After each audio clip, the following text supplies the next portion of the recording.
外地收入豁免徵稅機制更新。香港一直都奉行地域來源徵稅原則，即係僅對源自香港嘅收入徵稅，旨在確保符合經濟實質要求嘅企業能夠繼續享受外地收入嘅稅務豁免。企業可以根據地域來源原則去申請離岸收入免稅，並滿足經濟實質要求。而新修訂嘅外地收入免稅制度於2023年1月1日起生效，以下係其中一項嘅更新。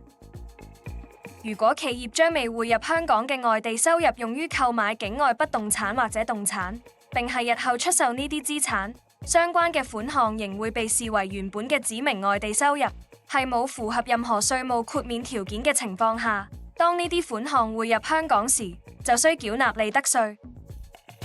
而收益或虧損嘅處理為原本嘅指明外地收入嘅款額不會因在投資活動產生嘅收益或虧損而改變。出售資產嘅收益或虧損是否需繳稅，則需根據具體事實同情況另作考慮。如果你有更多稅務資訊想了解，歡迎透過以下方式聯絡展群 CK。